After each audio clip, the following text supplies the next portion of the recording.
नमस्कार. आज अत्यंत दुःखद आणि दुर्दैवी अशा घटनेसाठी हा व्हिडिओ घेऊन तुमच्या समोर आली आहे. अवघ्या 23 वर्षाची मयुरी ठोसर जी बुलढाण्याहून जळगावला लग्न होऊन गेली.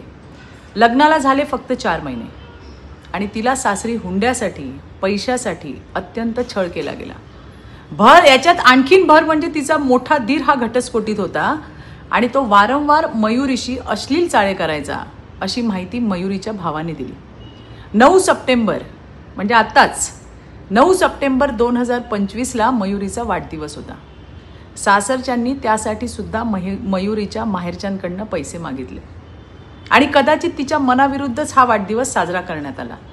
कारण 10 सप्टेंबर 2025ला संध्याकाळी मयुरीने घरात कोणी नसताना गळफास घेऊन आत्महत्या केली.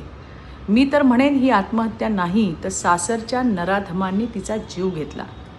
आणि यानंतर मयुरीचा भाऊ आणि तिच्या आई वडिलांनी तिच्या सासरच्यांच्या विरोधात पोलिसांकडे तक्रार केली.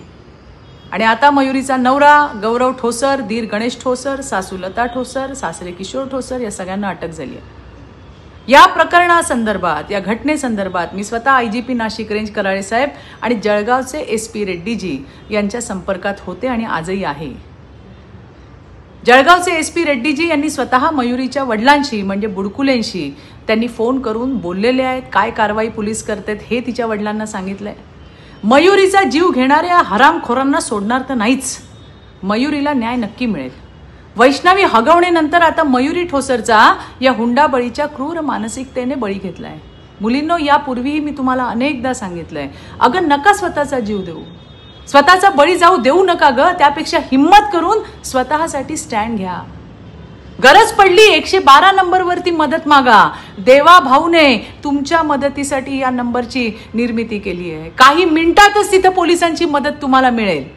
आता या हरामखोरांना मयुरीला ज्यांनी मारलं या हरामखोरांना शिक्षा तर होईलच, कठोरातली कठोर शिक्षा मिळेल. पण ती पाहायला आज मयुरी समोर नसेल आणि त्यामुळे जीव देणे हा पर्याय नाही हे मनाशी पक्क ठरवा आणि स्वतःसाठी लढा. धन्यवाद. जय हिंद, जय महाराष्ट्र.